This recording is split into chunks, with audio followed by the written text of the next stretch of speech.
Hey man, it's me, Kevin Smith. Are you listening to the right podcast? Because you're supposed to be listening to Three Guys in a Flick. Are you listening to that right now? Then you're in the right place. Enjoy. Ladies and gentlemen, please take your seats. The show is about to begin. You're a good man with a good heart, and it's hard for a good man to be king.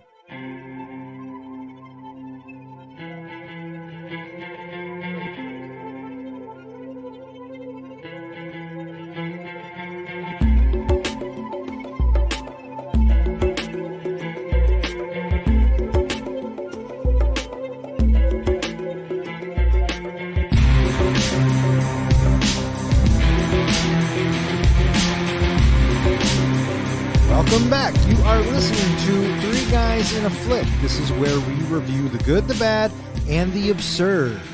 Tonight's episode, Black Panther. Beware spoilers. Coming to you from the throne room in Wakanda, my name is Don. And to my right, we have our comic book guy, John. How you doing? And to my left, we have the professor, Ken. Hello, everyone. How you guys doing? I'm doing pretty good. You know, we're about ready to talk about a kick-ass movie, and I'm looking forward to it. Tonight, we are talking about Black Panther, which was released on February 16th, 2018. Based on the comic book by Stan Lee and Jack Kirby. Directed by Ryan Coogler. Screenplay by Ryan Coogler and Joe Robert Cole. And it stars Chadwick Boseman, Michael B. Jordan, Lupita Nyong'o, Danny Gurira, Martin Freeman, Daniel Kaluuya, Letitia Wright, Winston Duke, Angela Bassett, Forrest Whitaker, Andy Serkis, and a bunch of other actors. How'd this movie do, Don? This movie was made for $200 million, and it looks like it brought in $1.3 billion. I read somewhere that I think that at the time, this was the first Marvel movie that made back its initial budget on opening weekend. Oh, I believe that. When this dropped, this was huge. And I got to say, I remember going to see it when it came out and being really excited for it because they gave us a taste of Black Panther and Civil War, you know, and after that, I was really, really looking forward to it because he was just so cool in Civil War. I was excited to get to know the character better.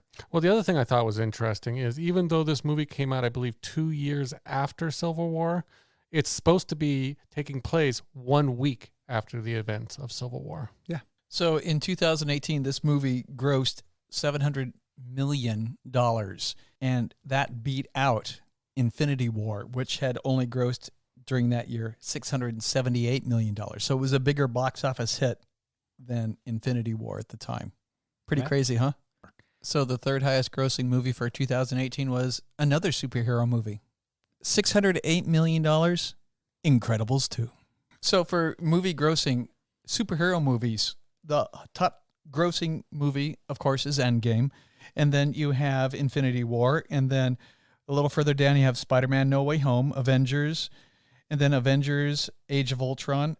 At number 6 is Black Panther with $1.3 billion. Wow. I find that surprising. I would have thought it was in like the top 3, 4. Okay.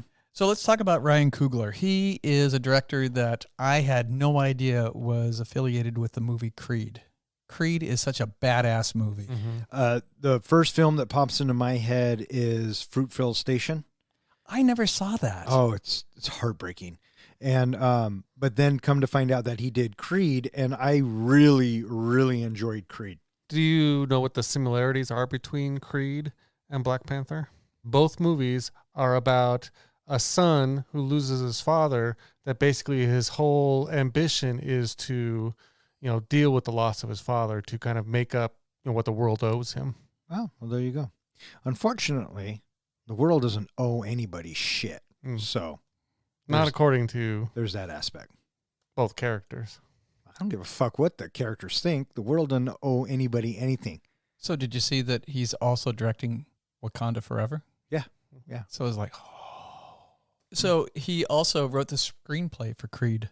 I didn't know that. It's like, wow, Creed's like his baby. Yeah, he definitely is one of those writer-directors. He produced Creed 2 and Creed 3, which is in post-production. Michael B. Jordan directed Creed 3. So what did you guys think of Chadwick Boseman in this? Loved him. Absolutely blew me away. When he first gets introduced in Civil War, I bought it. Hook, line, and sinker.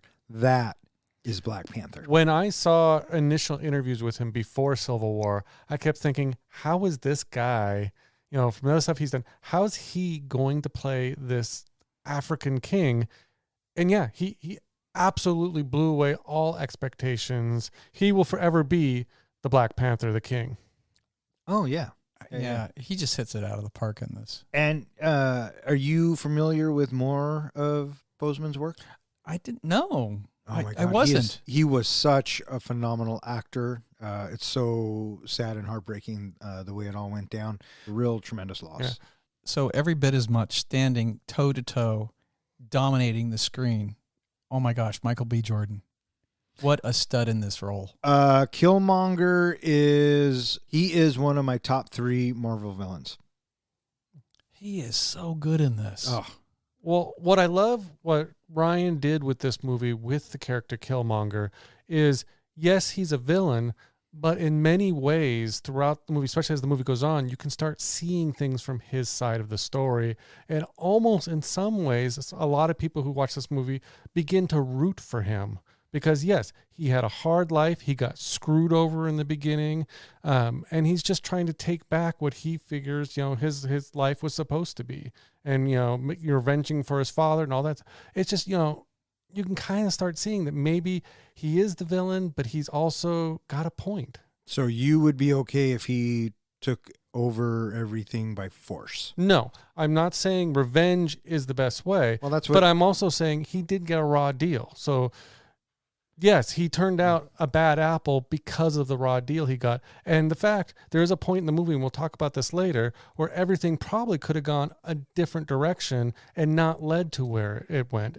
Yeah, at the end of the day, he's a villain that you sympathize for. Yeah, that's what I'm kind of saying. Doesn't make it right, though. No. So Michael B. Jordan did a perfect job of us wanting to root for him, but knowing that you can't. He also had some of the best lines in the movie. Oh, he had the best lines in the movie, I think. Yeah, his ending scene, the scene at the end with the sunset and everything, just a killer rememberable line. Yeah. What'd you two think of our big reunion in this movie? What made the whole movie, the big reunion? I'm lost. I loved it. I thought it was the best reunion I've ever seen. Freeman and Circus. We had our Lord of the Rings reunion. We had our Hobbit reunion, basically. Oh, fuck. I didn't even put that together. And the fact, I guess, they were nicknamed on set. Oh, I forgot about that. Yeah, did you hear what their nickname was? The Tolkien White Guys. The Tolkien white guys. That's good. To round out this cast, the movie brought in a couple of heavy hitters in the regards of Angela Bassett and Forrest Whitaker.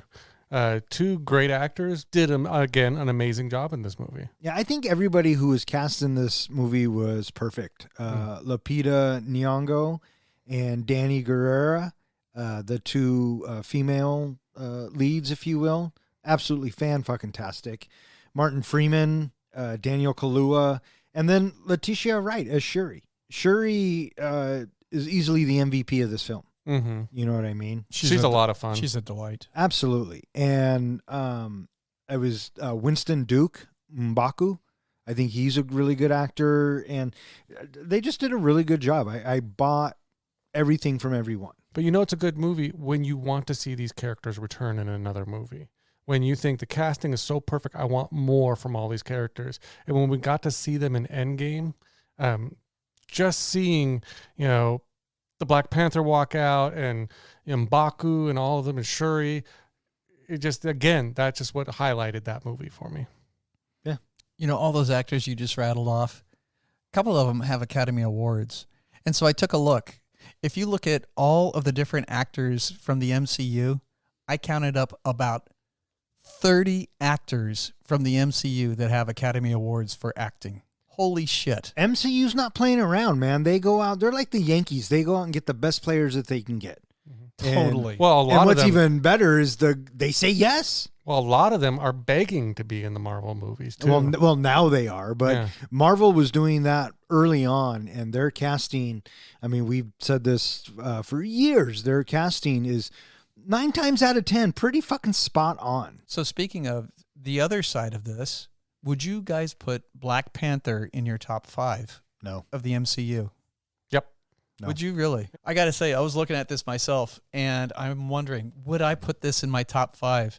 Hard to say. It is right on the cusp, but definitely in the top 10. oh yeah, without a doubt. It's maybe 6 for me, right? Because that's where it sat initially with me. It's like, would I put it in the top 5? Because that's initially where I have it, is at 6. Yeah. When I was listing mine out, it actually came in at 5.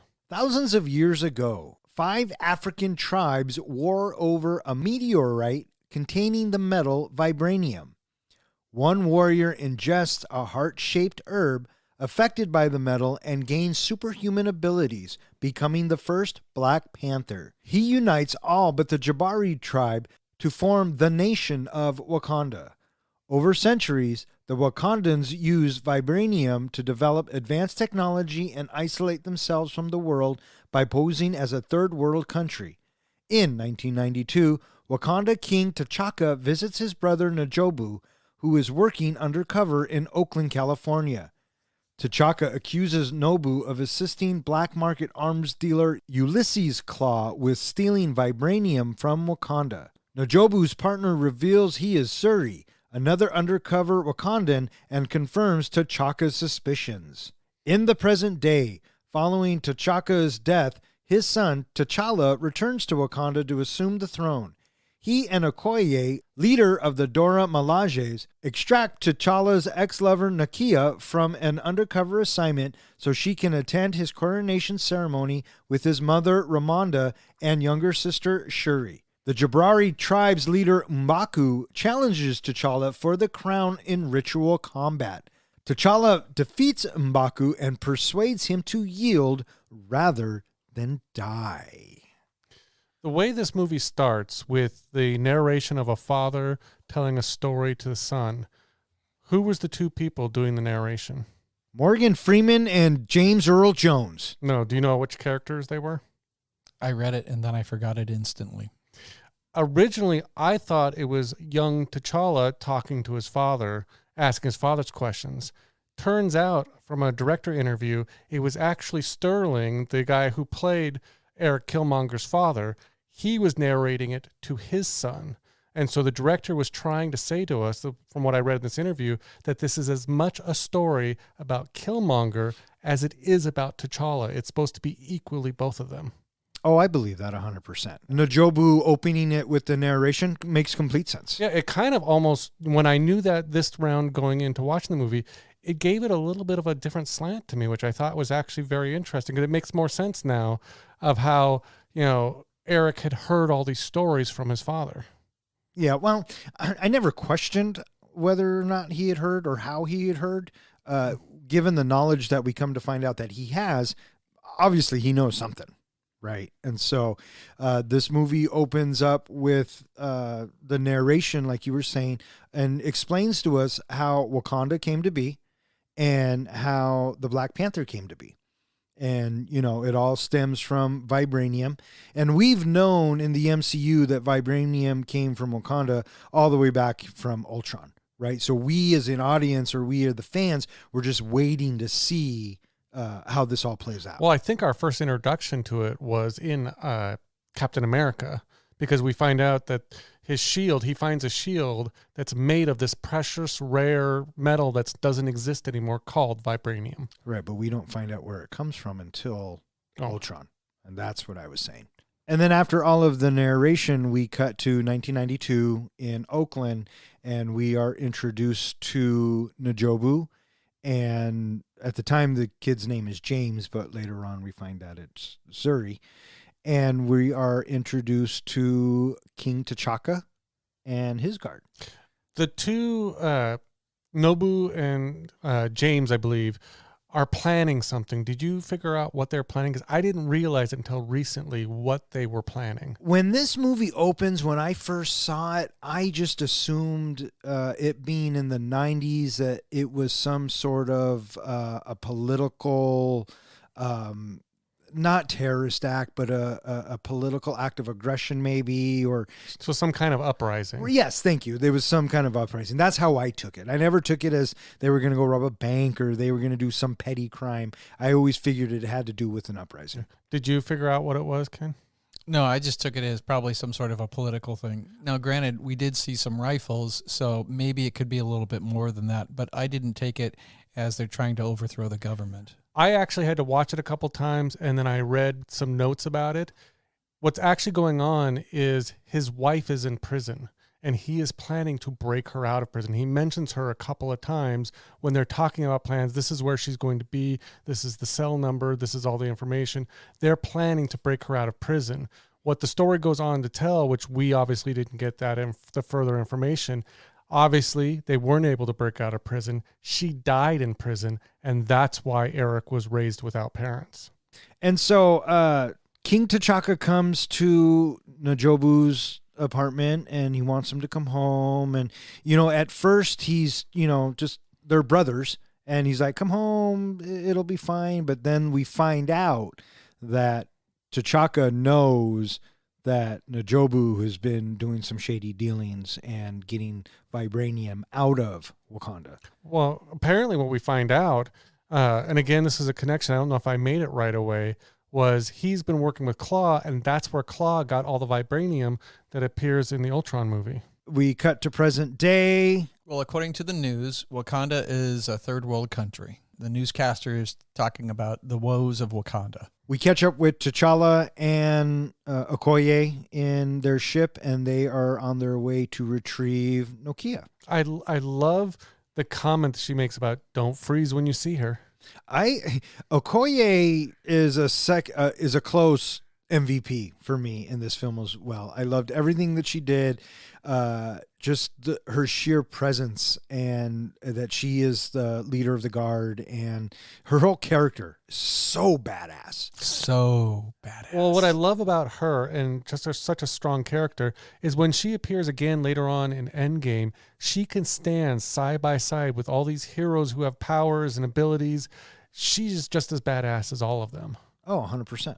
She had her head shaved every day, and it took about a couple hours to put all that onto her head.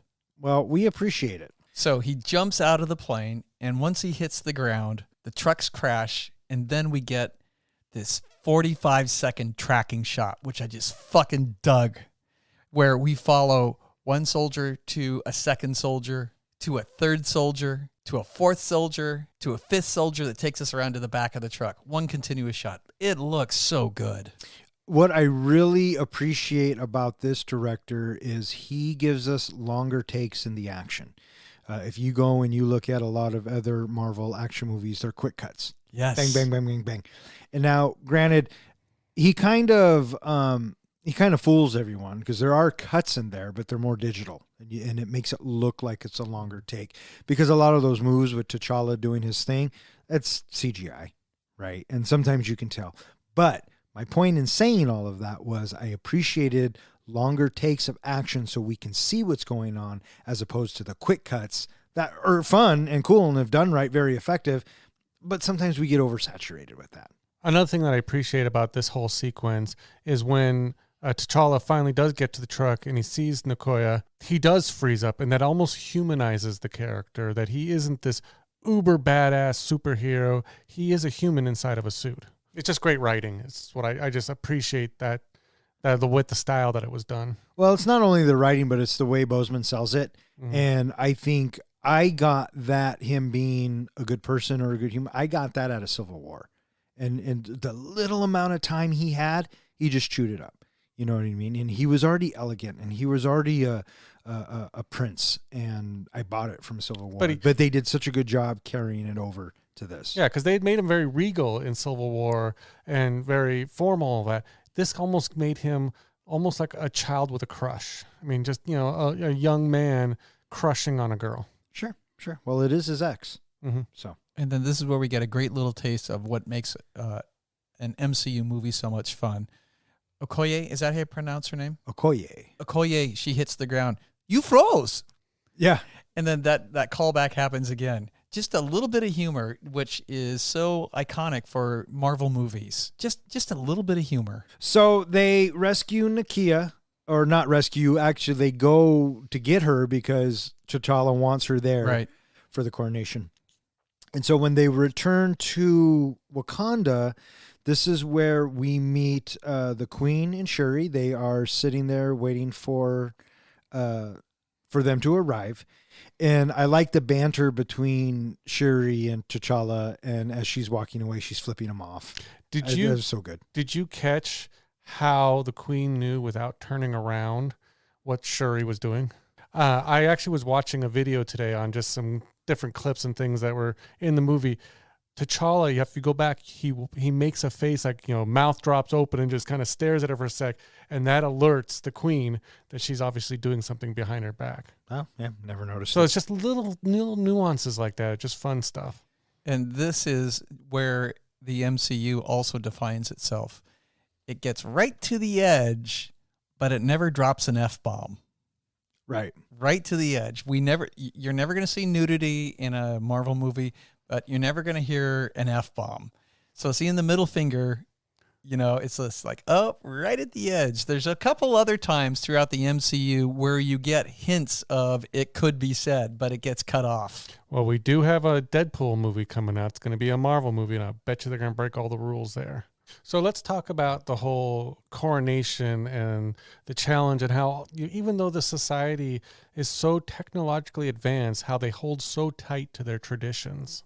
The coronation scene, I thought, it was festive. And one thing about Black Panther, in my book, I think it has the best soundtrack out of any MCU movie. And it really plays it up here. And there, when the coronation happened, I was only thinking one thing.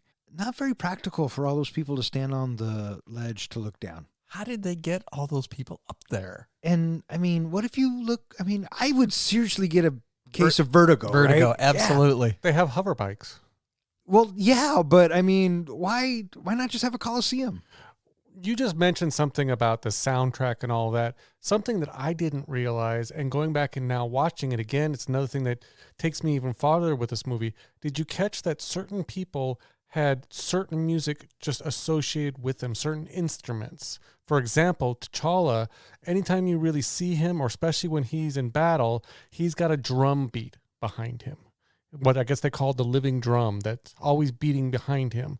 Killmonger, on the other hand, when he's fighting and doing things, he's got a flute music behind him. And when he slashes people or he cuts people or shoots people, they make a flute sound. Did you notice any of that with the soundtrack? I noticed that every character had their own theme.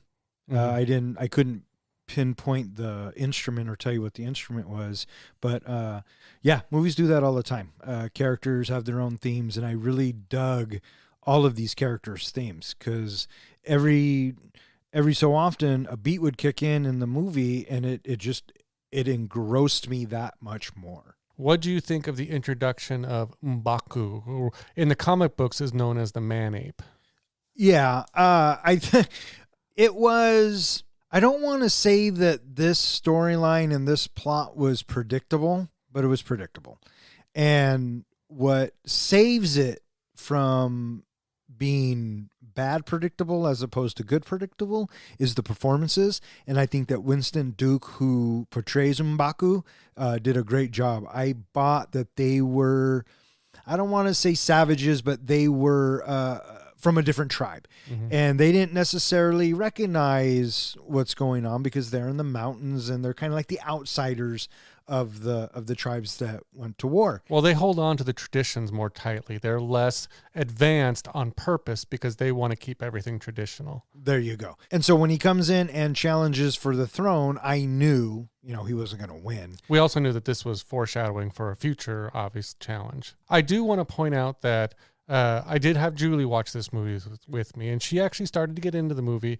And when you talk about predictability, it was interesting to see from her viewpoint of someone who had never seen the movie, in that she found it very unpredictable. She put her money on the fact that Shuri was going to challenge him. And when Shuri actually, said anybody else want to make a challenge, and she raised her hand, Julie was batting me on the shoulder saying, see, I was right, see? And then when she didn't, so I guess for some people it wasn't that predictable. Julie watched a superhero movie. Yeah, she made it halfway through the first time, fell asleep, but then the next day wanted to finish it. So she was excited to finish the movie. I would not have thought of that. So Umbaku comes to challenge for the crown, and T'Challa defeats him. But before all of this goes down, T'Challa has to lose his powers as the Black Panther. Very, very important. Well, yeah. That we see this. Yeah, because if he has his powers, it's not a fair fight. Not a fair fight at all. That's not good sportsmanship. Not at all. And he's trying to be a good king, right? Mm-hmm. So ultimately he wins, but he doesn't kill Umbaku. He gives him a chance to yield, which is a very human thing to do. And it was noble. Yeah, absolutely. And because he's trying to be a good king. Well, we also get the idea of themes in this movie, kind of like we got in Shawshank Redemption, that the theme of hope was throughout the movie. The theme in this movie, or the two themes that are going head to head, is revenge and forgiveness. And in this, we're showing that T'Challa is a very forgiving king. He's a very much of a humanitarian and wants to be a good person. And so instead of just outright killing Umbaku for challenging him, he forgives him and spares his life. I took different themes out of this. I thought that it was a strong story that focused on family and responsibility, appreciating your culture and where you come from and what it means to be human. What did you guys think of Forrest Whitaker? We get him, and he's the king's aide, still in Wakanda. I liked Forrest Whitaker better than I did in Rogue One. Yeah, he was a bit of a loon in Rogue One. A little bit. When Claw and his accomplice Eric Stevens steal a Wakandan artifact from a London museum, T'Challa's friend and Okoye's lover Wakabi urges him to bring Claw back alive. T'Challa, Okoye, and Nakia travel to Busan, South Korea, where Claw plans to sound the artifact to CIA agent Everett K. Ross. A firefight erupts and Claw attempts to flee but is caught by T'Challa, who reluctantly releases him to Ross's custody. Claw tells Ross that Wakanda's international image is a front for a technologically advanced civilization. Eric attacks and extracts Claw as Ross is gravely injured protecting Nakia. Rather than pursue Claw, T'Challa takes Ross to Wakanda, where their technology can save him. So we get to meet Killmonger in Britain, and he is there, and I got to say, I really dug the heist. It was very smartly written, and I appreciated how the curator, how her coffee was spiked, and I had a hunch that was happening the first time I saw it. It's like, oh yeah. Killmonger's introduction is probably one of my favorites. It's a great scene. It's shot beautifully, and then again, the score that's underneath it is just. I'm tapping my foot or I'm bobbing my head and I'm just getting into it. So what I really liked about it too is that you mentioned the interaction of Killmonger and his guide, or who the museum person is. You notice that museum guide started out kind of almost like she was a little bit of ego. She was talking down to him, and he's asking all these questions, and then that whole paradigm shifted to where he's got all the knowledge, he's got all the power, and she's basically coughing and dying. You could just almost feel it shift as that conversation went on. I really thought that the conviction that we see in Killmonger at this time, this sets the trajectory for who this character is, and he is driven by his convictions, and he is unflappable, and he is a stalwart soldier that is going to stop at nothing to get what he wants. Yeah, we definitely know who Killmonger is after this scene, for sure. I also do appreciate, the comic book guy in me, that he digs the mask, and he takes the mask along with, that little bit of vibranium that they take, because that mask is actually very close, very reminiscent of a mask that he wears in the comic books. Yeah, so little nods here and there. Mm-hmm. Yeah. And then we get to see Claw come back. And boy, what a delightful character he is to watch. Just, he's so effervescent and perky about things. Yeah, he just doesn't give a fuck. Mm-hmm. And I enjoy that about Andy Serkis. How about we let you go and you just promise not to tell anybody? Why don't you just shoot him here? Well, then we look like amateurs. and he shoots him right in the back of the fucking head. Mm-hmm. What a dick. Yeah, and then that was a great exit. Oh, he's the patient. Okay, I get it. Yeah. Awesome. And then while this is going on, T'Challa has won, but now he needs to get his Black Panther powers back. And so we are introduced to the heart-shaped flower that is made from vibranium and the earth. And they give it to T'Challa, and they bury him. The astral plane. And then he goes to visit the astral plane. One of the things about Black Panther in the comic books, he has a lot of different abilities, and one of them, they pretty much call him the King of the Dead, because the Black Panther, with his powers, can actually get advice and get information from the spirit world, from his ancestors. He actually can remember all of their experiences. And so visiting the spirit world is not just something they created for the movie, that's the way he is in the comic book. What'd you think about the chat with his dad? Did we need it? I think we needed it in the, later on we have, we revisit this 2 more times, the spirit world. And it kind of, we didn't have this first one, the next ones wouldn't have made much sense. And I did kind of appreciate, I don't think I would, say I teared up, but I did kind of appreciate the fact that, again, we're getting to see a little bit more human side of T'Challa, that he doesn't feel he's ready to be king. He doesn't want to be king because he just wants his father back. Whereas other people would seize the power. They'd be excited to be king, have all that power and rule over people. It's not what T'Challa's all about. And that's kind of, I think, what we get from this scene. Yeah, I suppose it is good to hear his awkwardness and his anxiety about stepping into this position. He's got to know that this has been coming for a long time, that his dad's not going to be around forever, and he's someday going to have to be the one to step in. And so to have him actually step into those shoes and have him hear that he has doubts about himself, I guess, is probably a part of what I was talking about a little bit ago, accepting that, that he is human. So, yeah, I guess it kind of works having that. And I know this may not, you guys may not even really care about this part, but one of the things I liked about this is it's an introduction to like the afterlife in the Marvel universe. We've actually been introduced now with Thor: Love and Thunder, 3 different afterlives in the Marvel universe. We had one in this movie, I think, which was the first time we got to see an afterlife. Moon Knight, gave us an example of the Egyptian afterlife, the TV series on Disney. And now Love and Thunder gave us Valhalla. So we've gotten, Marvel Universe is kind of expanding more into that afterlife aspect. After this, we have T'Challa and Nakia. They are visiting, and they happen to bring up a very thought-compelling point that is very much at the heart of where the conflict in this movie is. The future of Wakanda. Should we stay being just us, or do we push ourselves out into the outside world? We have everything. People around us have nothing. Right. And this becomes T'Challa's... It's his cross to bear. Yeah, it really is. And he knows that with the state of the world is in, that Wakanda can help, for sure. But old school thinking is you let the rest of the world in, you also let in their problems. And you bring up a great point in that this, whether you can look at it a couple different ways, whether it's the mistake that all these ancestors have made by keeping Wakanda hidden. If they had not kept Wakanda hidden, N'Jobu would have basically maybe not have had that problems that he had, may not have caused a problem, may have lived, and all of this would not have been a problem. They would have not created Killmonger. So it really brings up the idea of, was it a good thing they kept it hidden? Was it not a good thing?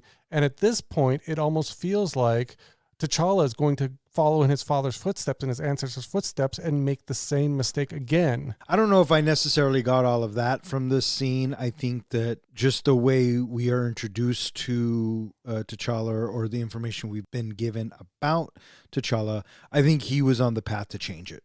I don't think he was going to keep with the old traditions. Okay, because I just got the feeling from the speech that we got at the beginning to now Nakia kind of saying we should be helping the world, we should be doing all this. It's just reinforcing what Najobu said in the beginning about we need to be out there and helping, and we need to although he was suggesting more of a violent takeover, but if we had been out there helping, we wouldn't have all these problems. So now some new information. Claw might be apprehendable if they decide to act now and go to South Korea and try to get him. Right. And so they're in their council, and some of the elders are like, dude, you can't go. You're the king. You need to rule. But T'Challa is very much determined to bring Claw to justice in kind of honor of his father. He's been escaping Wakanda justice for like 30 years. Also for his best friend, who basically his parents got killed. Wakabi looks at T'Challa and says, my brother, go get him. I trust dead or you, alive. Dead or alive. I trust you to go get him. And T'Challa says, I will not come back without him. But before they can go to South Korea, we have to have our James Bond Q moment. Totally. That's exactly what it felt like. And it was meant to. Ryan Coogler said that, when they read this bit in the script, he was like, oh, this is James Bond and Q, for sure. And it was such a great scene. Shuri with all her technology, and then the banter back and forth between brother and sister. Just a great bit. Let me ask you this. Shuri is obviously brilliant. Is she smarter than Tony Stark? She is smarter than Bruce Banner. Because remember when they're taking the stone out of the head, she goes, why didn't you just do this? And Banner goes, because we didn't think of it. So I don't know if she's smarter than Tony Stark, but she's fucking brilliant. Well, depending on which director you ask, Ryan basically says she is the smartest in the Marvel Universe. And she's only fucking 16 years old. Mm-hmm. I dug when she's like, so go ahead and kick it right there, or hit it really hard right there. Well, before that, I just want to bring up the fact that she looks at his sandals and makes a comment of, What are those? What are those? Which is kind of funny because, again, this is a statement about T'Challa and his focus on the traditions and things of the past. He wants to walk in a traditional garb, whereas she's all about technology and the future, and she's trying to push Wakanda into the future. So, again, this was all just a little statement that I think the director threw in. But I just love that moment right afterwards. It's like, why are you recording this? Did you catch the For education. The reference to Back to the Future? The shoes? The shoes about this is the shoes like the movie that our father used to love to watch. Yeah. I love the name of the shoes. Yeah, how many times in the Marvel Universe have they dropped Back to the Future references? Twice. So this is where Shuri introduces two new suits. She tells T'Challa, your shit's old, and he goes, but it doesn't mean it doesn't work. And she goes, just because it works doesn't mean that it can't be improved. Which is a big thing, a big theme in this movie. So what happens is he gets his new suits, and then we do the whole, the suit that absorbs the power that you were talking about. I like the bit, like you were saying, when he's all, why are you recording this? I thought that was a cute moment, for sure. I like the fact that, they talk about the two suits, and one of the things T'Challa says is that the one with the gold is all flashy and stands out. He'll stick with the one that's more subtle and lets him hide in the shadows. And again, another statement about Wakanda. They don't want to stand out. They want to stay in the shadows. So he's, again, staying with the old traditions versus moving forward and, joining the rest of the world. Yeah, I took it more that he's playing it safe. He's taken the safe route. Yeah, me too. And come on, which one would you choose? You choose the silver one all day long. Oh, absolutely. So would I. Because it just looked cooler. Oh, but obviously, who wants to take Wakanda into the world? Eric Killmonger. And so, of course, which suit does he pick? The only one that was left. That's right. One of the things about the suit, again, going back to comic book references, the suit with the gold and the kind of the face that has the fangs and everything, that is a comic book reference to the leopard. Yeah, we also got to see a little bit of the leopard. I was noticing that when during his ceremony, that the paint across his chest, he has leopard spots on him. Mm-hmm. And I was thinking about that as well. When Black Panther originally came out, and this was actually something that a lot of people have wondered about, where did Black Panther get its name? Did it get its name from the Black Panther movement? The Black Panther comic book, the first appearance, actually came out, I believe, a couple of months before the Black Panther movement was founded. So it did not get its name, but when it came out, and because of the Black Panther movement, they actually changed him to the Black Leopard for a while. So those spots were a reference to the fact that one time in the comic books, he was referred to as the Black Leopard. Yeah, I knew there had to be some reason for him to have those spots on there. Mm-hmm. But Killmonger in the comic book also had a leopard sidekick that he named Prey. So there was a lot to that character of him being the leopard. So they go to South Korea and they go into this club. Casino. This casino. Does the casino look familiar? I have to say it did. And I was trying to place where do I know it from, and it's, I think, is it a James Bond movie? It is. Okay, wait. Okay, well, I don't know for sure. I haven't done any research on it, but I'm willing to bet that it's the same casino as Skyfall. That's what I was thinking of, where he comes in on the boat with all the candles. Yes. Mm-hmm. Yes. Just because of the way it's shaped. It's a cool looking casino, and this is a great scene. They go undercover to retrieve Claw because they find out that he's going to sell the vibranium that he just stole to Bilbo Baggins. I got to say, the entire time that we're in South Korea, I just dug the vibe, the beat of the music, all the neon colors, the blues, the lavenders. So cool, so stylish. Oh, yeah, 100%. One thing I thought was a little crazy about this whole scene and this whole setup, and something kind of Julie pointed out too, was, they come to what looks like a fish market or something, kind of a backwoods kind of, or back alley kind of place that they go in. They go through a bunch of plastic sheets, and they're in this rich, fancy casino. And she's like, I can't believe that place was, behind those plastic curtains. Then when they come back out, you notice all of those sports cars and just really rich-looking vehicles are all parked out front of this fish market. I think that would be kind of a tip-off of something. Probably not in South Korea. You don't think so? No, not at all. And so they go into the casino, and T'Challa recognizes Ross because we saw him in Civil War, so it was nice to see Martin Freeman come back and reprise the role. And immediately they're like, Claw's mine. No, he's mine. No, he's mine. Let's work together. No, he's mine. And it was a good dynamic there with those two. And then Claw shows up with his posse.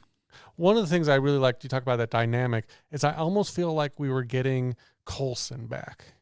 Kind of that dynamic of that agent sidekick who kind of is a side character where he sometimes takes a more active role or sometimes he's just off in the distance. And the first time we met Everett in Civil War, he was kind of a side character. He played a little bit of parts here and there.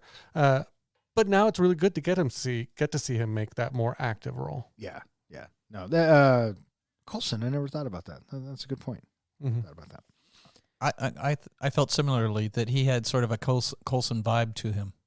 So once we have Claw and his posse show up, I love the way they just walk through the metal detectors. They don't even slow down, and every single one of them, deet, deet. I love the confidence and arrogance that Claw just exudes. He's so funny. Totally. When you talked about earlier about your favorite MCU bad guy, I almost want to say Claw is my favorite. He's in it for 2 minutes. I know. That's the one thing that really frustrated me about this movie. Sure. Is, spoiler alert, they kill him off in this movie. I want more Claw. I wanted to see him come back. I loved him in Ultron and that little bit we got of him in Ultron.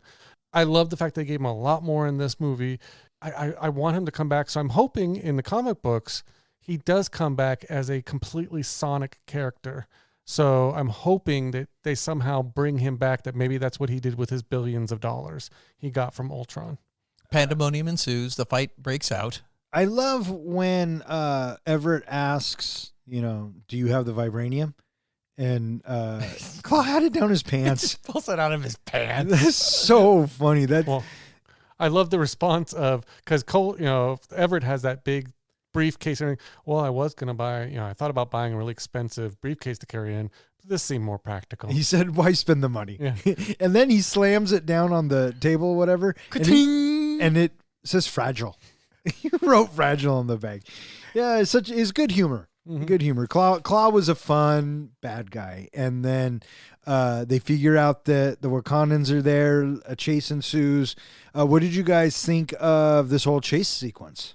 Loved it. Yeah. Pretty badass, right? I thought of many of the Marvel movies, this is one of the best chase scenes. Yeah.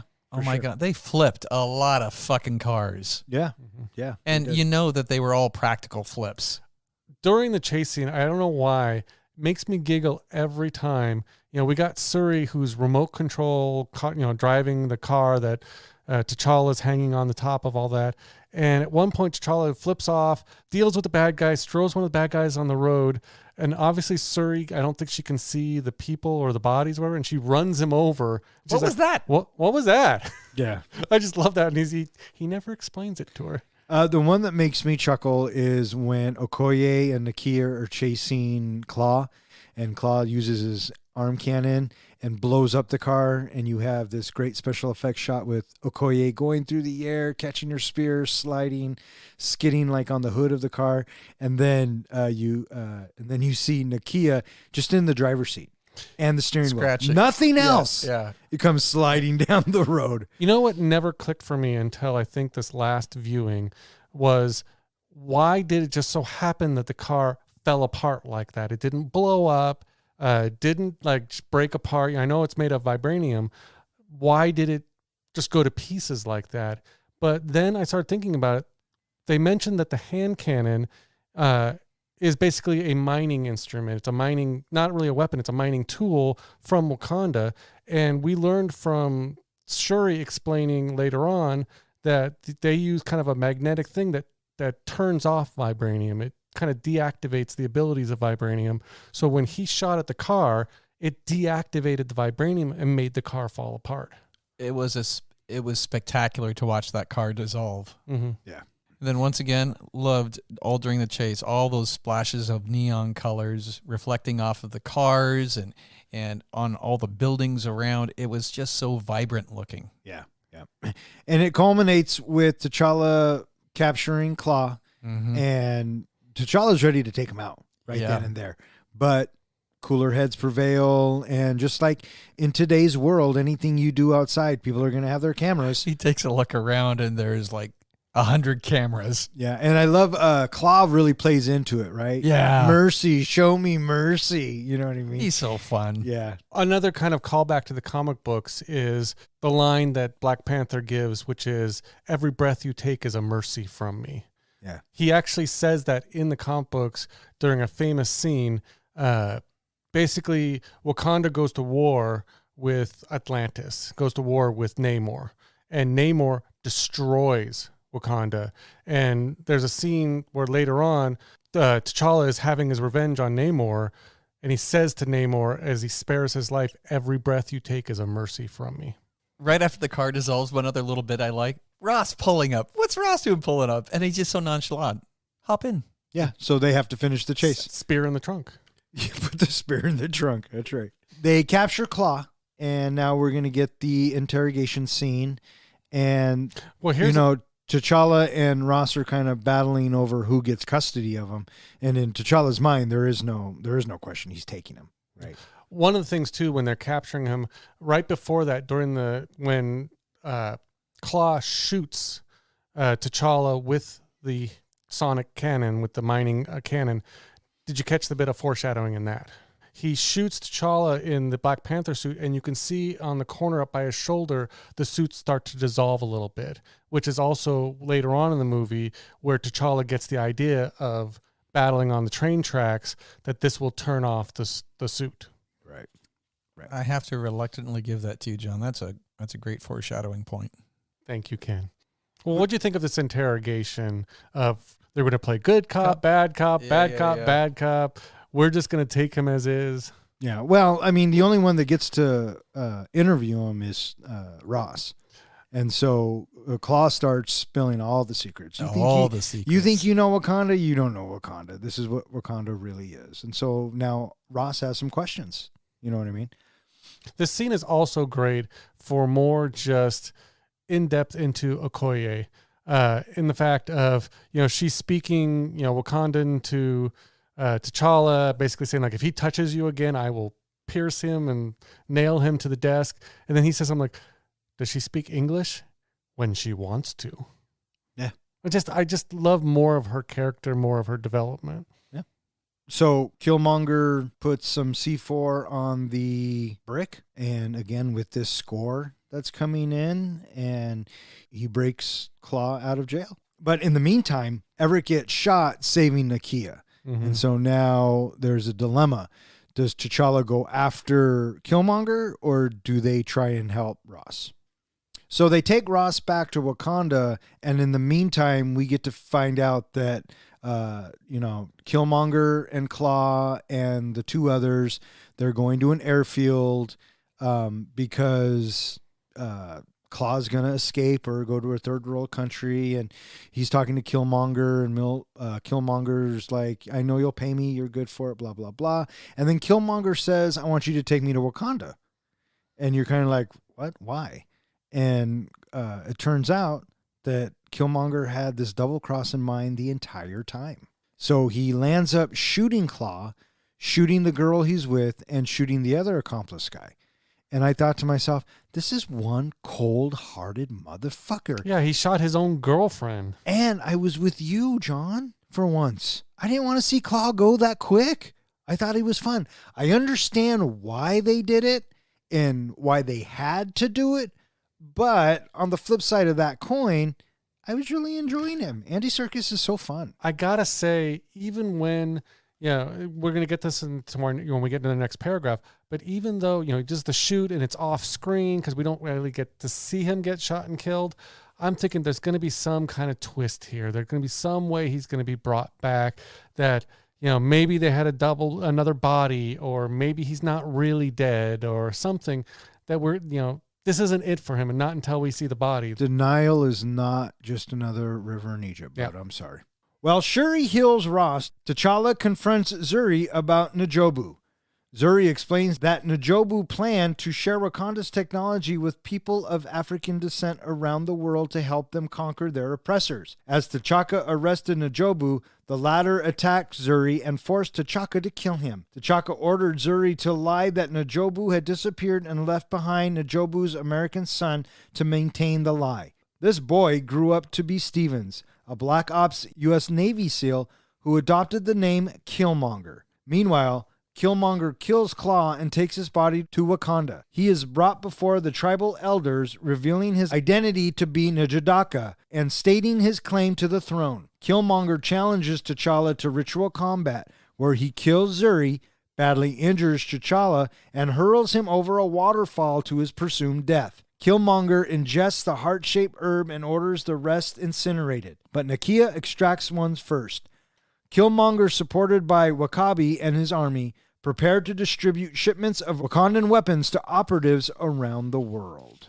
So we get this big reveal when we have Zuri finally coming clean to T'Challa what really happened and who potentially Killmonger is. When you saw the flashback of what happened and how N'Jobu, how he actually died, did you think that it had to go that way? Because I didn't feel like he had to kill him. He first knocks the gun out of his hand, or moves the gun, and then puts the claw in his chest. I feel like all he had to do was take away the gun. Well, then you don't have Killmonger. Yeah, but I'm just wondering, it just seemed like it was a little bit excessive to me, in my opinion. Like, that was one of the scenes that just didn't fit right for me. And I totally didn't agree with leaving the boy behind like that. Mm-hmm. I completely disagreed with that. Yeah, well, the king did what he thought was best at the time, and Bury those secrets. yeah, so he buries it, and it turns out that Killmonger knew it all, and his whole reason for going to Wakanda and fighting for the throne is Revenge. yeah, 100%. The next thing that happens is Killmonger shows up at the frontier of Wakanda, and he is confronted by Wakabi, and he has the corpse of the person that's been stealing their vibranium. And I thought it was kind of weird that it just so happens the guy who really wants to see Claw dead is the one that's at the border. But then again, he is the part of the border tribe. So I guess it does make sense. He's like the leader of the border tribe. He's the first Line of defense. First line of defense. Thank you. It all makes sense. It all works. I like the fact that Wakabi looks at Claw and then looks at Killmonger, and immediately within Daniel Kaluuya's face, the guy who plays Wakabi, you can see him start to doubt T'Challa already, and is already liking this guy because he's just given him what he wanted. And that was brilliant of Killmonger. Well, Killmonger's a smart motherfucker. This story is so smartly written. Oh, 100%. The writing in this is just so well done. So Killmonger goes to the throne room, and he, comes in, and everyone thinks he's an outsider, but T'Challa knows who he is. T'Challa saw his grandfather's ring around his neck as they were making the escape when they rescued Claw. So T'Challa kind of has an idea of what's going to happen. Did you read about Michael B. Jordan's, the inspiration that he took or how he prepared for this particular scene? He basically went into it. He set his mind to thinking of that he's from a low income housing, walking into his rich cousin's house for Thanksgiving. And that's the attitude he went into that throne room with. Oh, he played it like it. Mm-hmm. Yeah. At the same time, we have Ross waking up, and he talks a little bit with Shuri, and he finds out the truth about the vibranium in Wakanda. Right. And then also at the same time, T'Challa, he is incognito, and they are desperate to get a hold of him because Killmonger has shown up with some bad news. Mm-hmm. This whole scene with the throne room, I don't know. Again, I read an interview with the director, and he actually saw this scene as T'Challa making the same mistake that his father had made and his previous ancestors had made, in that when Killmonger first breaks into the throne room and comes in, T'Challa could have admitted everything that he already knew. He could have told the whole story. He could have also approached Killmonger and said, let's talk about this. You are one of our people. Let's embrace him. Instead, he treated him like an intruder and basically take him away. Someone who just basically had to be hidden and taken away. And so they were saying that this is the scene where really T'Challa is committing the same crime. So here we are. We're at the waterfall again. Yeah, another fight. And there was no doubt in my mind T'Challa loses. Totally. Because that's the story arc that we need. And unfortunately, at this bit, and as much as I'm loving what I'm watching with the music and everything, I'm just waiting for T'Challa to lose. This was the big thing. I know it's going to happen. This was the big thing I was talking about earlier, about where the music and the instruments really come into effect. And I was watching the scene over and over again with someone who was analyzing it online, in that you notice in the beginning of the fight, you hear a lot of drums, which is T'Challa's instrument. He's winning the fight, so the drums are just powerful. When Killmonger starts taking over the battle and starts winning, the drums are gone. There's no more drums, and it's all flute music, which is Killmonger's music. And I love that the director worked that in that way, that it's almost like the two instruments are battling along with these two characters. So now I'm your king. Killmonger gets the upper hand. He's going to kill T'Challa, but Shuri jumps in, which you knew what was coming. Yeah. And totally. And he gets killed. And, T'Challa tries to avenge him to no avail. And T'Challa gets thrown over the fucking waterfall. And everything comes down like a house of cards. Yeah.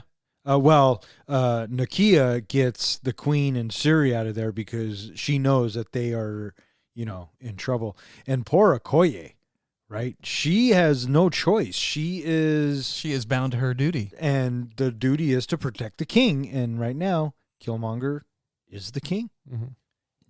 I just thought that Killmonger, that Michael B. Jordan, he was just so powerful during this entire build-up scene. You know, from the throne room out to the waterfall, and then he is now the king. Oh, he was so good in this. He's so powerful through the whole fucking thing. Yeah. That's why he's one of my top 3 favorite Marvel villains, for sure.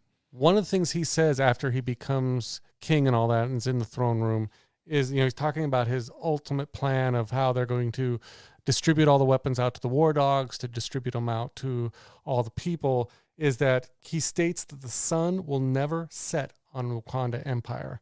And this ends up getting revisited at the end of the movie. So we'll remember that line. And so, as T'Challa did earlier, now Killmonger has to visit the astral plane. And, him and his dad have an interesting conversation. You know what I mean? His dad can probably, from what I took of it, his dad can see that, Killmonger's up to no good. And, his dad just wanted him to be the best that he could be. But it didn't work out for that side of the family. And so Killmonger his goal has never wavered, right? Get revenge for his dad, take over Wakanda, and then go take over the world. And that's what he wants to do. Did you catch the key differences in this spirit world versus T'Challa when he visited the spirit world? Yeah, one's inside and one's outside.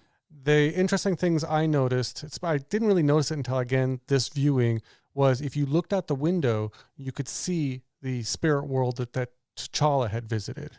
But if you also looked at the window, there were prison bars on the window to basically say that Najobu's is being, separated from the rest of his ancestors for his crimes. Yeah. I'm glad it showed the scene with him finding his dad's stuff and the secret books, that had that other language stuff in it, because I'm thinking, how in the heck does Killmonger know so much about Wakanda society when he hasn't been there before? He seemed to be awfully comfortable really fast saying, I'm the king, and then just going with it. Well, he had spent years and years and years preparing for that moment. Yeah, and it had to start from somewhere, and he got the information from his dad. Yeah, and so that's why I appreciated having that for this. It's like, oh, he got that stuff through his dad's stuff. Okay. If you also freeze frame on the book, there is in there a cipher that explains the Wakandan language. So that's how he learned the Wakandan language. The other thing that's in there is coordinates to Wakanda, which actually show up in a previous movie. I think it's one of the Avengers movie. It's in a back screen where they show on a map of Africa where Wakanda is. If you look at those longitude and latitude coordinates from the book, they match up to that screen exactly. They did that on purpose. Nerds. And so after Killmonger gets the powers of the Black Panther, he does probably the smartest thing any villain has done in any movie. Burn that shit. That's right. Burn it all. Why give someone else the chance to be Black Panther when I can just burn it all and be the only one? Fucking brilliant. But what he didn't count on was Nakia thinking the same thing and needing that they needed the plant. So she comes in and she grabs one for herself. And then after he does that, he puts together his war plan, and Wakanda is getting ready to go to war. Fucking love the intro. The intro of him coming back into the throne room as king. With the camel tilts and goes 360. The camera starts upside down, and as he comes walking in, that music playing, and then we have that slow swivel. Yep. Probably my favorite shot of the movie. So sexy. Yeah, it really is. Would you say that that's kind of supposed to be symbolize, the world is turning upside down, or that's exactly what it is. He's flipping the scale. That the world has turned upside down. Yeah. Mm-hmm. Nakia, Shuri, Ramonda, and Ross flee to the Jabari tribe for aid. They find a comatose T'Challa rescued by the Jabari in repayment for sparing Umbaku's life. Healed by Nakia's herb, T'Challa returns to fight Killmonger, who dons his nanotech suit similar to T'Challa's. Wakabi and his army fight Shuri, Nakia, and the Dora Milaje, while Ross remotely pilots a jet and shoots down planes carrying vibranium weapons. Umbaku and the Jabari arrive to reinforce T'Challa. Confronted by Okoye, Wakabi and his army stand down. Fighting in Wakanda's vibranium mine, T'Challa disrupts Killmonger's suit and stabs him. Killmonger refuses to be healed, choosing to die a free man rather than be incarcerated. T'Challa shows him the Wakanda sunset, and Killmonger dies peacefully. T'Challa establishes an outreach center at the building where N'Jobu died to be run by Nakia and Shuri. In a mid-credit scene, T'Challa appears before the United Nations to reveal Wakanda's true nature to the world. In a post-credit scene, Shuri helps Bucky Barnes with his recovery. Roll credits. You know what I did like when they brought Ross to Shuri? Did you notice her offhanded comment? Colonizer. No, you brought me another white- you brought me another broken white boy to work on. Yeah. Referring to Bucky. Mm-hmm. I thought that was cute. Yeah. The Queen, Shuri, Nakia, they all flee with Ross.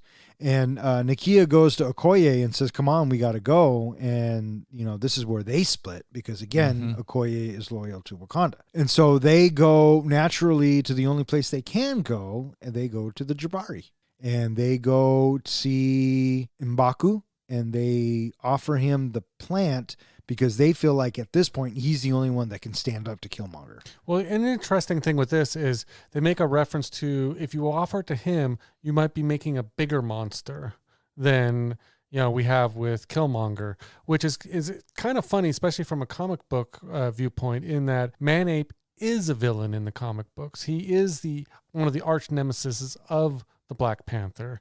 Did you catch, though, earlier on in the movie, throughout the movie, they talk about Bast, which is the panther goddess that the Wakandans look to as their god, as their goddess, is Bast.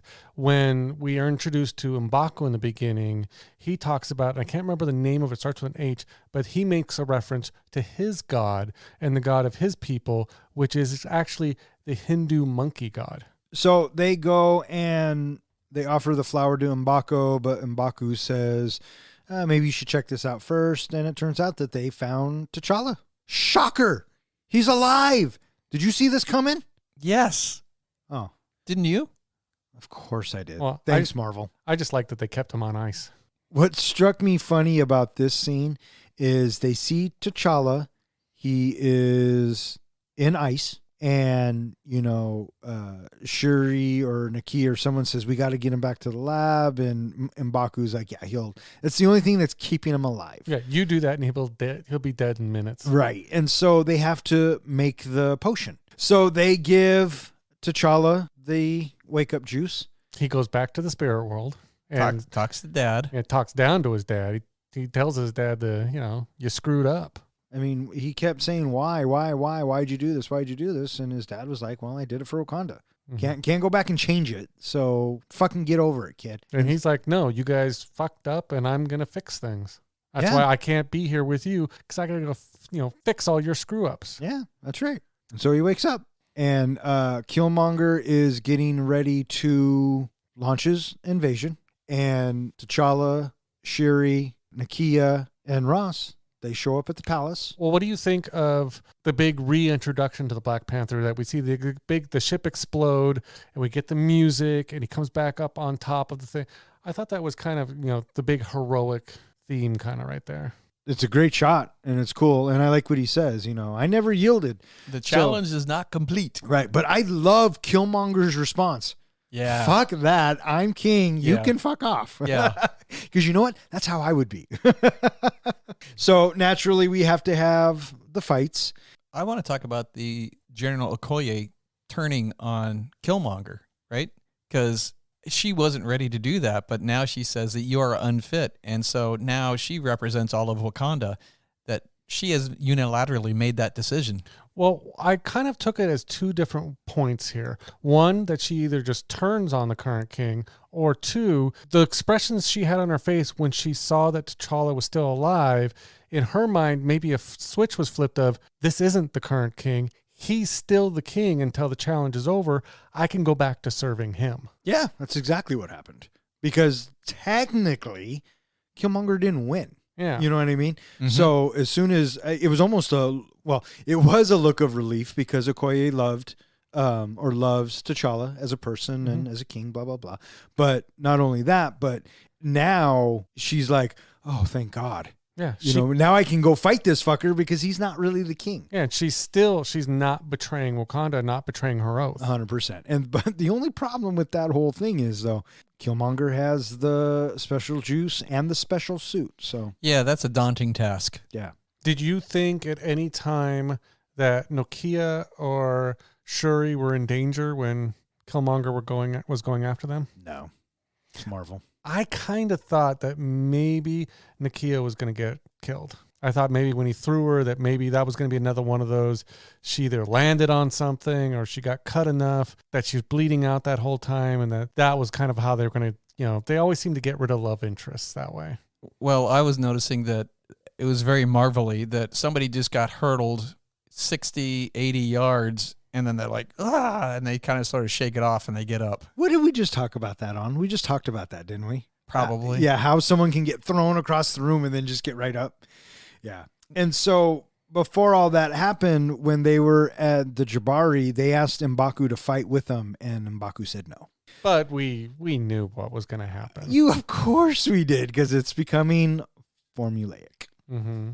We knew that, especially because you start hearing that, ooh, ooh, ooh, and you know what that means, especially when they're all being rounded up and it looks like the good guys are losing, and someone's right around the corner. This leads into one of my biggest gripes about the movie, which is you mentioned about we get to the final fight between Killmonger and T'Challa as they're falling down the big mine shaft kind of thing, and T'Challa does this big loop-de-loop, the intro to the fight.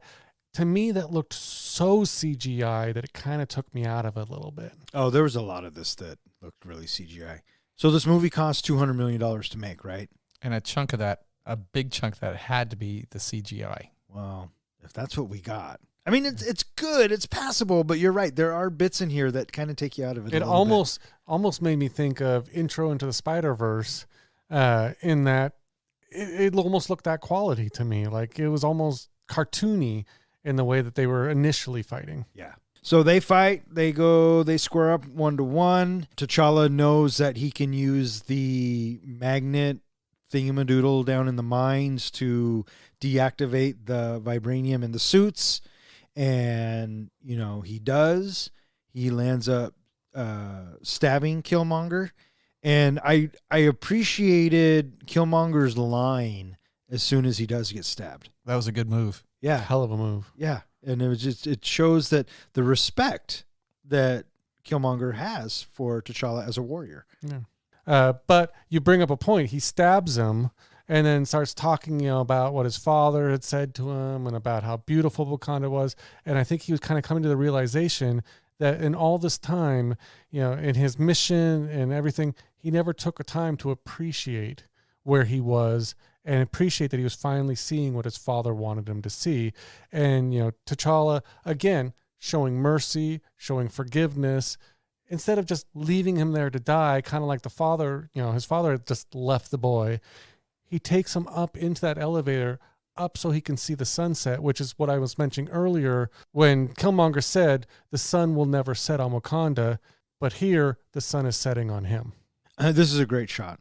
And this is what drives me nuts too, is that they killed Killmonger. They had such a great villain, and Marvel gets criticized all the time about their villains. Yeah, they do. So they come in and they fucking drop the hammer with Killmonger, and then they kill him off. He had a very poetic death, and I loved his last comment about, he doesn't want to die in bondage. He wants to die, like his ancestors. He wants to die a free man. Yeah, and the other thing about him dying, he dies seemingly with no regrets. And he does it to himself. He's the one that pulls out the knife. Yep. Even though T'Challa says, let us heal you. He's like, why? So you can lock me up later? So, yeah, it was a very poignant death. And so while this was all going on, they had to stop the supply ships from leaving Wakanda. And so Ross, being the old pilot that he was, gets a VR Wakanda ship and shoots them all down just in the nick of time. I thought this bit was pretty good too. It gave Ross something to do. Mm-hmm. It showed his quality, and now he's Team Wakanda. You know what I mean? Mm-hmm. And he's ready to be their ally. And then we also have Wakabi bringing out those rhinoceroses And I totally dug how that rhinoceros is just bearing down on Okoye, and he just screeches to a halt right in front of her and gives her a big old lick. Yeah. Well, it's funny thing about that scene, he's actually bearing down on Umbaku at first, and Okoye jumps in front of it. Right. And that's when he thought, because you got the feeling earlier on that these rhinos love her. Oh, absolutely. I think everybody loves her. Mhm. Okoye was the shit. Mhm. You know what I mean? She's such a badass. Yeah, and it's such a great. I like the dialogue between Okoye and Wakabi. Right? Would you kill me, my love? And she said, "For Wakanda, with no question." Yeah, she flips around that spear right at him.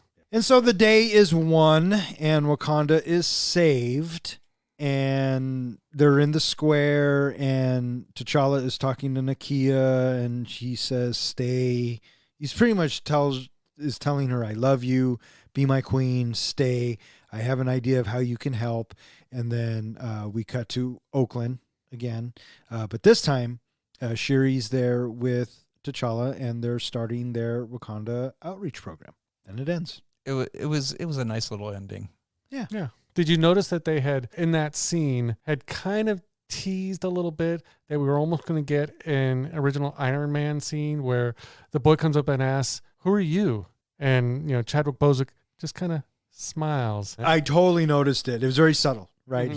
He didn't have to say, "I am Black Panther." He just smiles. And then in that, and then another mid-credit sequence, they go before the UN and they say, "We're going to start sharing our technology, blah, blah, blah." And then people are laughing at them. They're saying, "Wakanda's a third world country. What the fuck are you going to do? What are farmers going to give us?" Yeah. And then, there's just that sly smirk. And then the last one, The end credit. the very end credit, we see that at the end of Civil War, Cap took Bucky to Wakanda, and now we see that Shuri has cured him of all the Hydra nonsense, and he's living on Wakanda. Yeah. And he's going by now instead of being the Winter Soldier, he's the White Wolf. He's the White Wolf. Which is That's another comic book callback.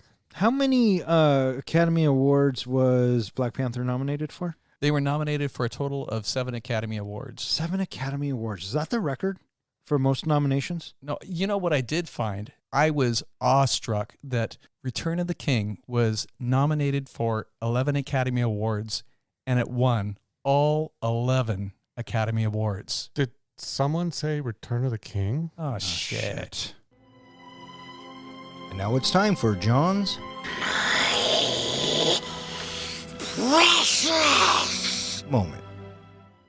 This is the point in our podcast where I take whatever movie we are reviewing and compare it to the greatest movie series ever made, Lord of the Rings. And Black Panther is no different. Let's start with Frodo. Frodo is T'Challa. He's on a journey of self-discovery as he goes from prince to king and learns what it takes to be a great king.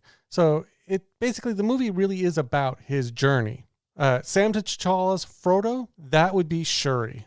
She's always there for her brother, has his back, and is a key to helping him accomplish his mission. Okoye, she was a tough one.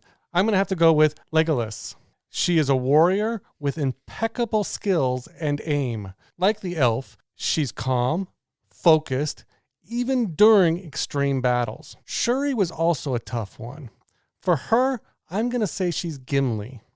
Although she is a techno-wizard and serves as a guide to her brother in some cases, she does have some Gandalf qualities. It's her snarky counters to her brother and the fact that, she's right there with him in the battles that makes her more Gimli-like. For Gandalf, I'm going to pick Zuri. He's wise, acts as a guide, and is willing to sacrifice his own life to protect T'Challa. Aragorn, well, I'm also going to go with T'Challa for him. The man who would be king. He has all the Aragorn qualities, a man who is reluctant to be king, has a good heart, natural leadership ability, fearless, and only wants to do right by his people. That would make Nakia his Arwen. She's T'Challa's love interest, but she's also a badass warrior in her own right. In Lord of the Rings, it's the direction both Aragorn and Arwen are traveling that keep them apart. And similarly, in Black Panther, this has put T'Challa and Nakia traveling in different directions. But in the end, they come together. Everett K. Ross. He kind of has a sort of patriarch feel to him. He's a reluctant hero who by the end is a huge reason why the heroes won. For that reason, I felt he had a lot of Bilbo Baggins qualities. Umbaku? Well, I went with Theoden for him. He's a king in his own right, and a man whose main goal is what's in the best interest of his own people. Like Theoden, started on the wrong path. When we met him, he was being mind-controlled by Saruman. When Umbaku first challenges T'Challa, he later aids him, bringing him and his countrymen to help with the good fight. Saruman in this movie is Eric Killmonger. He uses his power, skills, and trickery to achieve his goals, often employing others to help him on his mission to rule the world. It's Eric's manipulation that leads W'Kabi down the wrong path into helping him, making him Saruman the White. He started out on the side of good, but the dark powers corrupted his good intentions, leading him down a dark path. The only one left is Ulysses Claw. While he's both entertaining as he is dangerous and corrupt, Ulysses is also all about himself. He covets riches and powers, and he doesn't care who he hurts to obtain what's most precious to him. Therefore, Claw is Gollum. Now, what is the precious? What is the One Ring? It's the need for vengeance and revenge. It's what drives Killmonger to dethrone T'Challa and become king. It's the corruption of his character that leads to its ultimate defeat. At no time is T'Challa tempted by the power aspect of his position. So at no time is he tempted by that revenge, by that corruption. And that's what keeps him focused and grounded enough to complete his journey. So there you have it, my comparison between Lord of the Rings and Black Panther. Bring on the grades. Not bad. I think nailed it with Claw and Gollum and Bilbo and Ross. Weird. Yeah, I mean, it makes sense. I thought it was fine. I'm going to give you a C. For me, I think that the Gollum angle works, and I think also I like the Legolas and the Gimli as well. I'm going to give it a B. Well, there you go. Well, thank you, sir. A C and a B. And that was John's precious moment. All right, so what do you guys think? You guys ready to rate this bitch? I think we should rate this bitch. Professor, how do we do our ratings? We do our ratings on a scale of 1 to 5 fucks. 5 fucks is a movie that is cinematic gold. It is something that you are ready to watch anytime somebody says, "Do you want to watch that?" Yes, I do. A 1 fuck movie is a movie where you saw it for whatever reason you saw it, but it has no redeeming qualities that make you ever want to see it again. And what's a 0? A 0 fuck movie is where somebody owes me 2 hours of my life back.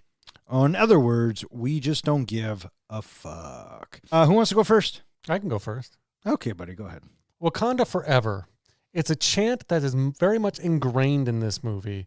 And more than just a mantra for the people, I feel like it's a statement about the movie. After watching this movie, you want more of Wakanda. You want more of Black Panther. You will want Wakanda Forever. It's a movie that broke so many boundaries and is very entertaining and engaging.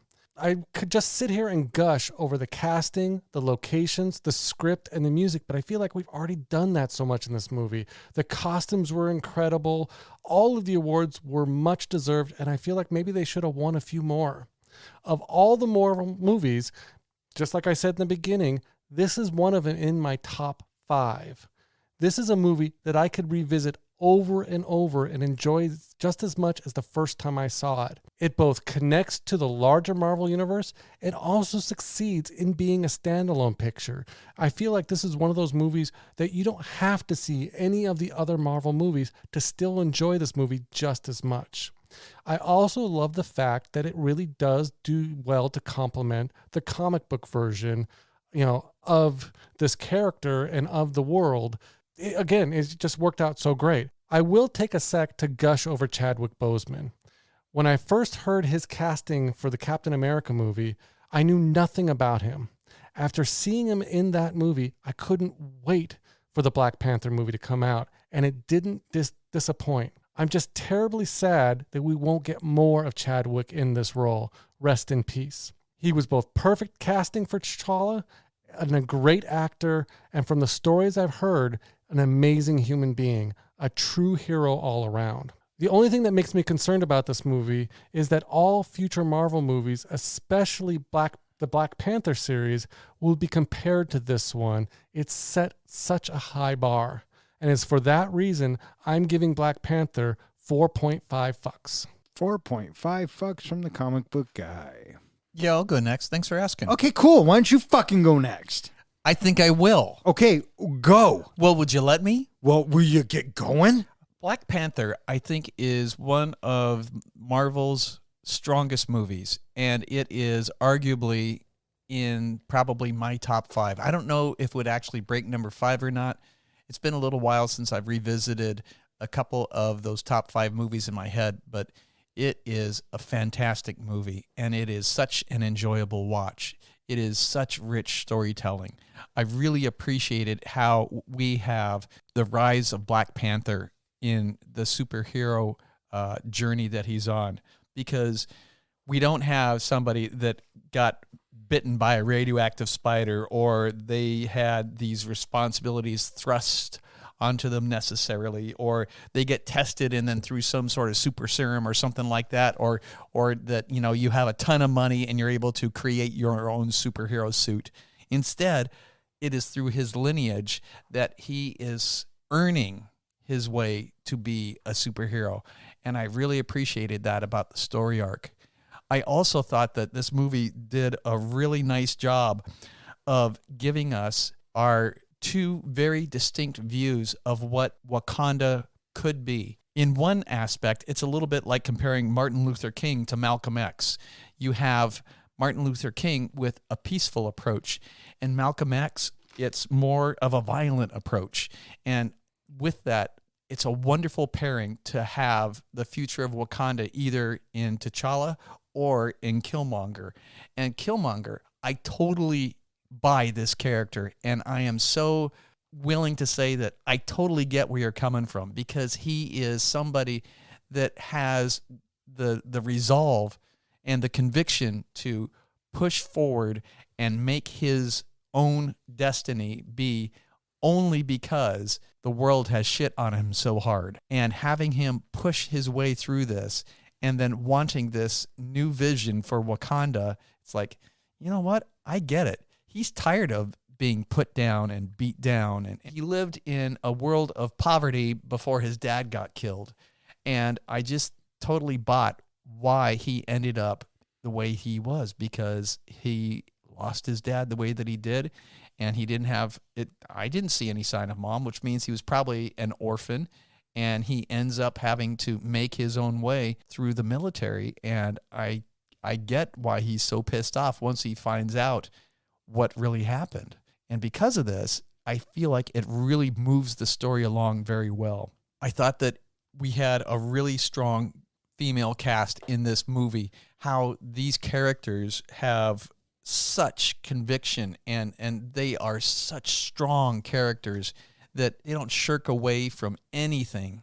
Shuri, Okoye, Nakia, I loved these characters, and I totally dug how flashy the whole Wakanda look was. It was so vibrant, and I thought that the city of Wakanda, it looked futuristic, but it didn't necessarily look science fiction-y or otherworldly. And I thought that was a really nice balance for them to have this. Oh my gosh, the music, we've talked about it before. Some of the music in this was just so spot on, and I just dug the aesthetic, the look that accompanies the music in several of the scenes, and it is just played out so wonderfully. And so I just think it's a delight to watch, and I don't think that it feels long. I think it moves along in a really comfortable pace. I think that this movie is a really good movie that I could watch pretty much any time. But I will say that I feel like that it's not necessarily 5 fucks. So I'm going to back off just a little bit and go with 4.75 fucks. 4.75 fucks from the professor. Your turn, Don. Hey, thanks, buddy. Would you please start? Okay. Yeah. Go, Don. Okay. It was a fun and refreshing take on a character that I knew existed but knew nothing about. Marvel did a smart thing by introducing us to Black Panther in Civil War and then dropping us in Wakanda with him already established. They did the same thing with Spider-Man, incidentally. We didn't need a traditional origin story to take us backwards. Instead, we got to continue with T'Challa from where we met him. And I, for one, appreciated that. Black Panther is definitely in my top 10 of Marvel movies. I love the look and feel of Wakanda. The world Coogler built was just simply beautiful. I love the cast. You can't say enough about the cast. Chadwick Boseman, Michael B. Jordan as Killmonger, one of my top 3 villains. And what made him so dangerous was he believed he was doing the right thing. He believed that he had the right and the means to right centuries of oppression and all the wrongdoings that this world is unfortunately known for. So his convictions and his desire were more frightening than any of the guns that he was wielding. I love the soundtrack. It is probably my top soundtrack in the MCU. I like the story. The story was good. And I think that Coogler is a great director and he really knows how to tell really good stories. I won't say what I didn't like, but what kind of rubbed me the wrong way, I guess, is I don't know why Marvel felt the need to kill Killmonger, but they did, and I was bummed, and I would be highly, highly disappointed in the MCU if they brought him back. There's no reason to let a good thing die. Leave it alone. And then also really the only other thing I can say about Black Panther, and I don't want to say a negative light, but the story to me at certain points was very formulaic. And we knew that they had to be fights. We knew that T'Challa was going to lose. We knew he was going to come back and win. And it's just kind of an outline. But what saves it for me and what puts it above all the other movies that have this exact same trope is, like I said earlier, the soundtrack, the cast, the direction, the art design. All of it was beautiful. Marvel's decision not to recast T'Challa, I feel, was the right one. A gamble that will either pay off or not when Wakanda Forever comes out, but we'll see. Boseman brought T'Challa to life for us. And like Christopher Reeve with Superman, Boseman will always be the Black Panther. The mantle of the Black Panther was not meant to be just one person, as it has been passed down from king to king, and I am eager to see how Marvel handles the transition from one Black Panther to another. But I've always said Marvel can do no wrong in my book. And it's because of that, I am giving Black Panther 4.75 fucks. Right on. That's a big score for you. Was I predictable, bitch? So with 4.5 fucks from the comic book guy, 4.75 fucks from the professor, and 4.75 fucks from me, that gives the Black Panther an average of 4.7 fucks, which ties it with Goodfellas, Pulp Fiction, and it's slightly better than John Wick Chapter 3 and Snatch, and slightly worse than Die Hard and The Shawshank Redemption. All right, so that is going to wrap it up for this episode of Three Guys in a Flick. If you are curious to know which movie we are going to review next, please check out the website and any social media that we are on. Speaking of which, John, where can they find us? They can always find us at our website, threeguysinaflick.com, where we post all of our podcasts, show notes, movie trivia, and anything else that can fit onto the site. You can also find us at any social media site, as well as any place that hosts podcasts, where please go, listen to some of our podcasts, and give us one of those 5-star reviews. All right. I just want to thank Zach, Ronnie, and Jill for listening. Keep on listening. Thanks, Zach. Thanks, Ronnie. Thanks, Jill. And I want to say thanks to anyone else who listens to us, who can stand us. Make sure you go out and give us a good rating. So, for Three Guys in a Flick, I'm Don. I'm John. And I'm Ken. Wakanda forever!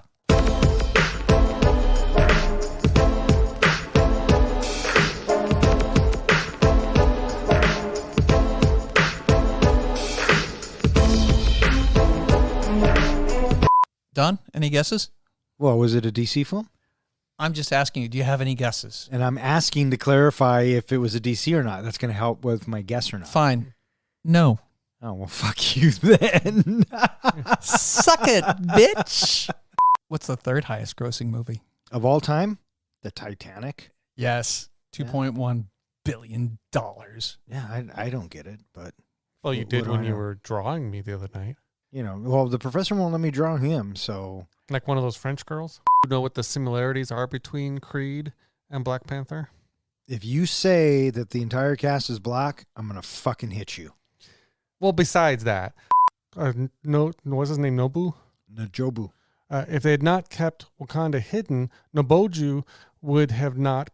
Najobu. If they had not kept Wakanda hidden, Noboju. You did the exact same. Najobu. If they had not kept Wakanda hidden, Noboju. Stop it. You're just doing that on purpose now. Noboju. That's a great foreshadowing point. Come on, Don. Is it? Come on. Say it. But isn't it obvious? Say it. I think it's pretty obvious. I think it was obvious that they did that to show us. Whether it's obvious or not, it is an example. I guess. Too bad no one in the English-speaking world is ever going to hear that. T'Challa confronts Zuri about Now I'm doing it, you son of a bitch. Jobu. Legolas. Can you just tell us to fuck off so we can go see Wakanda forever? All right, fuck off. Good night.